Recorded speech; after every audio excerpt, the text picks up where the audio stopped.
and welcome to the Friday Focus. After the Stags Bar Monarchs recorded a narrow 46-44 victory in the first leg of the KO Cup against Glasgow. Scott, a tight match throughout, but a 2-point lead for the Monarchs in the end. It was a good win in the end, I think, Graham. The way the guys rode, I mean, there was some excellent racing here tonight.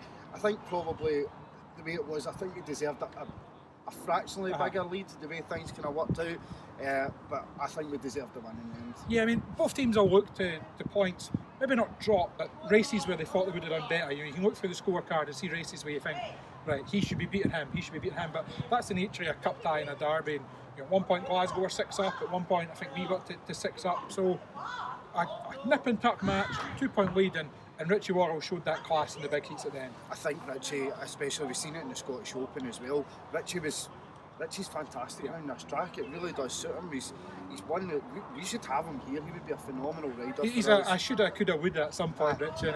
Absolutely. But what I would say about the Tigers was that when you look down the kind of score chart, fairly solid. You wouldn't say there was a kind of standout rider. And Blake Kerr normally goes a lot better around here. Again, he's probably one that you're kind of alluding to, really. Yeah. But when we look through it, I still definitely think that we should have maybe won by a fraction more points. I think we've got a point taken. There's a couple of races with Joel, he looked excellent. There's a lot of positives in there. Chloe Garcia, when he came second in that race to beat Klaus Vissens for the 5-1. So there is positives in there that we can take to Sunday's match, but it's no doubt it's going to be tough. I think you're right. I mean, both teams will look down their scorecards and think, right, there's positives we take. I mean, for the Monarchs' point of view, all three are heat leaders into double figures. You maybe, Joe Anderson, you mentioned that good heat win in whatever race it was he won. Max maybe a little bit disappointed with his ninth night, but he was getting into good position, maybe just couldn't make it stick. And then at the bottom end, Cote, tough for him to come in when everyone else has got a head start in the season, and that was a cracking second place. It didn't look like he'd made the jump, but he kept it switched on, got into second, coming out for bend, and held Vissens off well.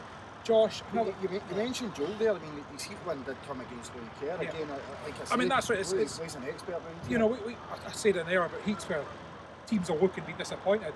Going into that heat on paper, I was kind of thinking myself, oh no, this looks, the way the meeting be going, this looks strong for the Tigers. So for Anderson to pop it and win that was key. For me, I think that heat 14-5-1 to the Tigers might be just what kills us then. We've built up momentum, we've got back to 6 down, we were 6 up, we've got a couple of heat advantages on the board with some cracking racing, and that was one where we needed somebody just to step up and make that gate. And unfortunately, it was the Tigers that made the gate, and that 5-1 drew it back in. And for me, that could just be the heat that tons of tide coming in. Is that the massive positive that we can take into Sunday's match, that we had a 12-point swing against? It's a solid, regardless of how we see this, course, yeah. It's a solid Glasgow team, so you have a 12-point swing throughout the meeting. That's a lot of momentum you can take, and going by previous matches at Ashfield that I've seen, we get momentum. When we get momentum going, we do it. I think the last week at Ashfield, I think they killed their own momentum at one of the breaks, because in the last 5 weeks we comfortably beat them. So if we can get it tighter, tie's definitely not over. You're right, and one man that agrees with that is Glasgow team boss CAMI Brown. We'll hear from CAMI now. CAMI, in the end, a 2-point defeat for the Tigers, but a good result. Yeah, I mean, normally we come to Armadale with 2-point defeats, except that in a cup tie, a 2-leg cup tie, but when we were 6 ahead, I think the greedy part of me wanted a wee win. So I think the boys are disappointed with having at least, not lost the match. With a draw or a small win would have been happy. But hey, we're happy enough with a 2-point defeat. It's a 2-leg affair, so we're looking forward to Sunday. There's some good racing out there, so a lot of passing. Yeah. But in the end, as they say, it was hard but fair racing, really. Oh, absolutely. No argument. Heat 15, from where I was standing, I thought Chris had been bumped off, but when I spoke to him, he hadn't. And the referee said there was a gap between the riders, so no problem. We move on. I thought that at the time, but you were fairly animated. I was a bit, yeah. Just that's the Glasgow supporter coming out of me. I'll always be that way. But quite happy with the result overall. I think was one of the last meetings you had at home, you lost to Workington. You made up for that in your last match, but is that a warning against complacency in this tie? Oh, absolutely. I mean, you can see the way the Edinburgh guys were gating tonight. They were flying out the gates. We have to be absolutely on it on Sunday. This tie's it's only halfway, and we're down at half time. So let's be honest, we race at each other's ground so much that there isn't really that much of a home track advantage anymore. Usually Edinburgh have a home track advantage here. Against us, they don't really have in the same the other way around at our place, so we've got to be aware of that on Sunday. Where do you see this tie being won and lost on Sunday? Well, I think you'll see a different bomber on Sunday at our place. Louis Kerr flies around our place now.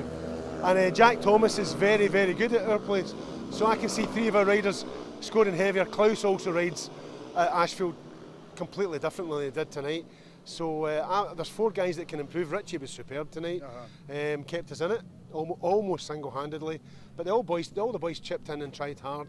But I think 3 or 4 of them will improve their performance on Sunday, and that's where I hope we can get the advantage. Is the fact you scored 44 points tonight an indication of how much everybody chipped in at some point? Really, it was more a solid team performance than a couple of standout riders, so to speak. Absolutely, Richie apart, they all did try really hard and as you say, chip in. But that just shows you the different kind of perception we have now and the desire. We're not happy with a 2-point defeat at Armadale. I mean, I'm not happy. We're not happy losing at all. But Glasgow as a club, we've got aspirations to do well at every match, and so yeah, we're disappointed we've lost, but as I say, it's only half time, so let's see how it goes on Sunday. And of course, bang went your 100% record against the Monarchs. That's the first time I've ever lost being manager. I mean, I'm quite proud of that. I'd been manager proper on my own 5 times, and that's the first defeat. So I hope I don't have many more of them, because even though it's a 2-legged affair, it hurts, I can tell you. I know. Well, we'll see you Sunday, and well done this evening. Thank you very much. Cheers, lads.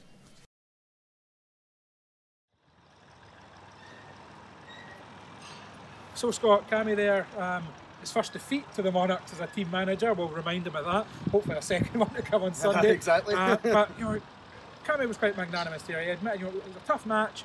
On the way through, would have taken 2 points, but in any match, when you go 6 up, you start thinking of what could be. Let's keep this going. And you mentioned before we went into we all play for on Sunday. So we've been there twice this season. Both times I think we've hit 40. The first match, we looked like we could have done something after a heat 13-5-1, and then it fell away with the 2-1-5s. The second match you mentioned, those last 4 or 5 races, I think we scored them by 8. It wasn't like it was just it was. And that's what we've got to look at. Joel's been there twice now. Max has been there twice now. Courtney, we all know, as an ex-Tiger. So maybe positions before where we were weak, we should be a little bit stronger, and it's up to the other guys to do their job. I think we definitely need the reserves to step up on Sunday. That is going to be our main focus. We all know what Eric and Vicky can do around Ashfield. Yeah. We need to. The pressure slightly has to come off Max and Joel, because again, although they have been there twice, they're still relatively new to the scene. Again, probably they'll go back to Ashfield and there'll be a 3rd different track that they've ridden around there. But really, Josh is riding an half laps round there now. We need him to be scoring big at number 7. I mean, I don't know what we need to do to get him to start gating. He really does need to start gating, because it's hampering him, and I really do worry for Josh when the averages change and he goes into the main body team. I really do worry for him, because suddenly you're racing against number 1s in some of your heats.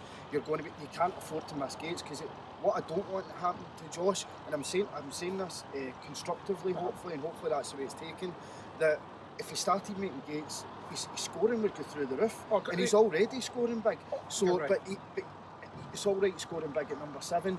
He needs to find a way to get out the gate when he goes into the main body. Otherwise, he's going to find himself back down in reserve again. And we all want Josh to kick on and be that heel leader that he's aspiring to be. I mean, you're on the track. Once he hits that first and second bend, there's no one faster than Josh. You're not going to get past Josh when it's a front. He just needs to do that more. I was going to say more consistent, but not more consistently, just more.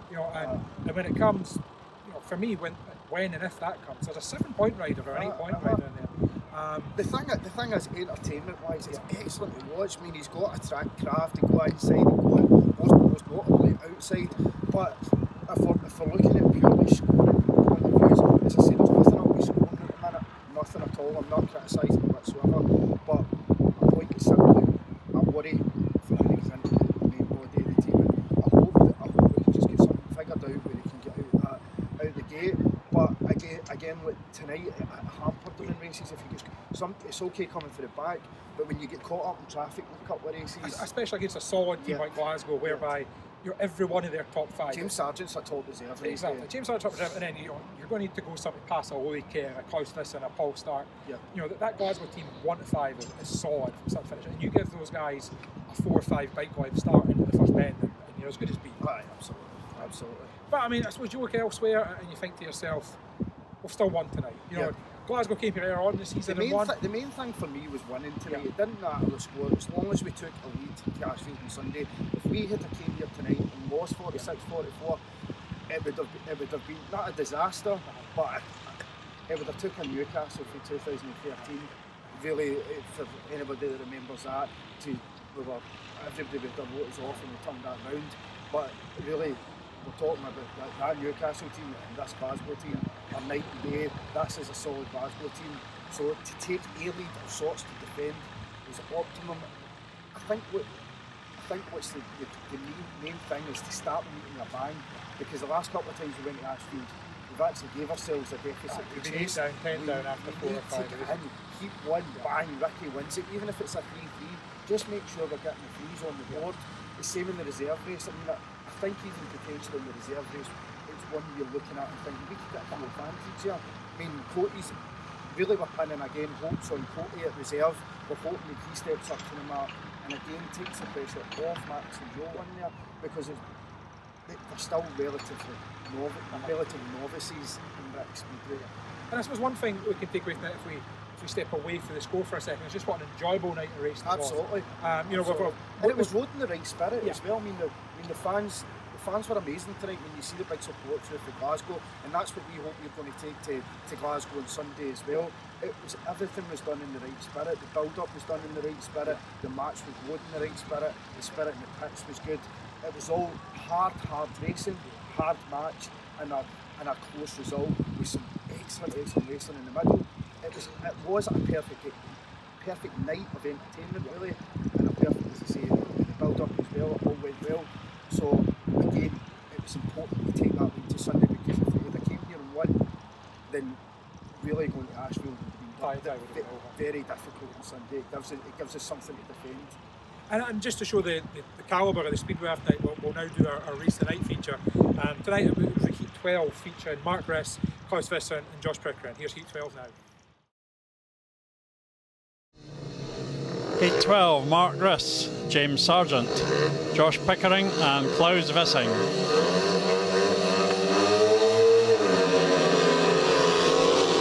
And the Morocks have gated. Pickering's actually made a start, although Vissing's cutting back inside him, and it's Vissing who's gone ahead. What a great effort by Klaus Vissing, but can Mark Riss cut his way through?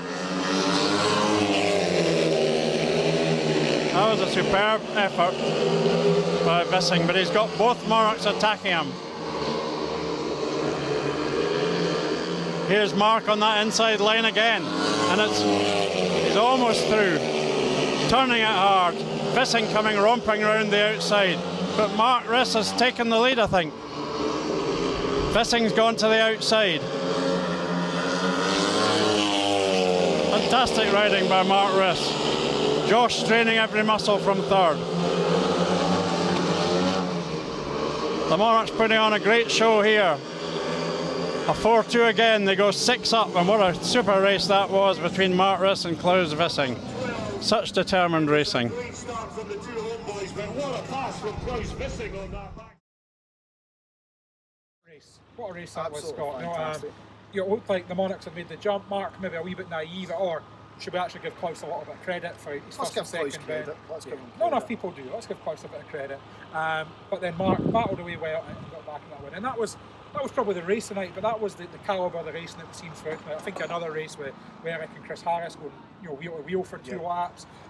Heat 13 was another good one. There was a lot of good close tight racing, and it's maybe one of those nights that if this had been a league match and would have walked away with a 46-44, everyone's going home really happy because you've had a good night's entertainment, your team's won as a Monarchs fan, and you've got the points in the bag. Obviously in a two-legged affair, it's a bit tight. You say you go home happy. As a Monarch, I'm going home happy because we've got the win on the board and we've got something to defend. That was the most important thing, as I kept saying. But as you say, there was a lot of tight racing throughout it, but that Heat 12 with Mark actually won Monarch of the match tonight, and I think deservedly so. And when you put that into the mix with Eric and Ricky, although Mark's in there, I don't envy Mark's position at the minute, because Mark's wants to get to the level of Heat leader. Now, he's doing a good impression of one at the minute. Particularly here at Armour. Again, I hope that's taking the right spirit. But he's doing a good impression of one that's wanting to hold down that top Heat leader spot. But when he's in the mix with the kind of guys, and he's seen for that race there, he's excellent when he gets out the gate. Again, he's another one, but when he's pushing, and he's a hard rider. He's a very hard rider as well. He might be a nice guy off the track and whatever, but on it, he's rock solid. So it's a major positive for us, and we see the way Mark rode the last time we went to Ashfield. I think he had a bum first race, that's right, and then he came out and he got the bike set up right. He was on fire the rest of the match, and that's what we need. We need these guys to step up. We need Ricky to step up. We need Eric to step up. There's no guys in there. Everybody needs to chip in. No zeros. Everybody needs to chip in. We need big points to reserve. We need big points at heat leader. And hopefully, as I keep saying, that takes the pressure off the guys in second string where they don't need to. I'm saying they don't need to score big points, but you get what I mean by that. They need to score solid points, but no bad days for the top three, and a big score at reserve, and we're in that show. And you mentioned Eric Risser, obviously Captain Eric. He'll have the job to do to G the guys up before the match on Sunday, and we caught with Eric after the match as well. So Eric, a slender lead, but a lead to defend nonetheless on Sunday. Yeah, for us it was just important to get a win today. We got beaten by Glasgow 3 times already this season, so all that mattered for us was a win. Even though it was close, it was a tough meeting. We had to fight hard, and in the end we got the win. You're right, the match kind of went both ways. At one point Glasgow were 6 points up, at one point Edinburgh were 6 points up. No team could really take advantage and kick on.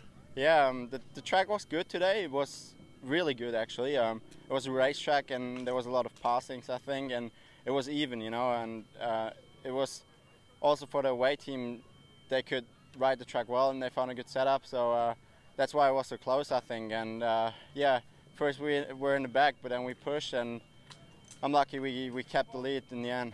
You mentioned that there was some tight course racing. I think one of your heats with Chris Harris, you were wheel to wheel for 2 laps. It must have been fun to ride out there at the very least. Yeah, it is, especially when the track's like that. As I said, it was really good racetrack today, and you could ride everywhere. You could ride on the fence, you could ride on the inside, and that's why it was so much fun, yeah. And then heat 15 was a bit an issue with the bike for yourself? Yeah, my fork blade came loose, and the front wheel was just driving to the outside, so I couldn't turn anymore, so I just slowed down.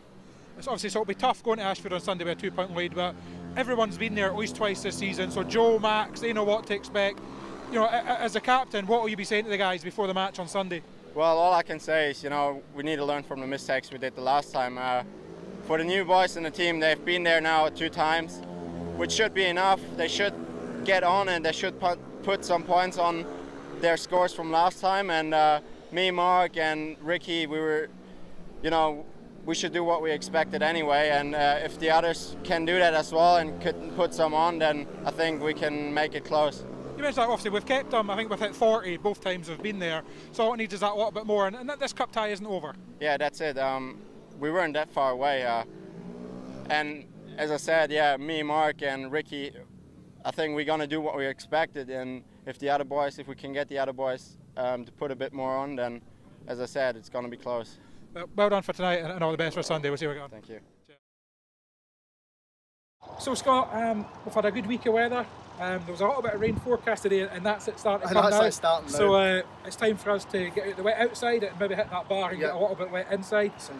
So thanks very much for joining us again. Obviously tonight's final score, Stags Bar Monarchs 46, Glasgow Tigers 44. We'll take that 2-point lead on to Ashfield on Sunday. 3 o'clock tapes up on Sunday.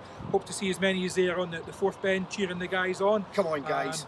No match next Friday, so there'll be no preview show. A wee week off for us, Scott, midweek. Maybe for you. Well, that's true. I'm in new capacity, I don't think that's what does it say? No rest for the wicked, is that the saying? Yep. And I'm hearing a tractor behind us. Have you been knocked down? Let's get this wrapped up. So thanks again for joining us. Hopefully see as many on Sunday, and keep an eye on the Monarchs website and social media to see how we get on. Come on.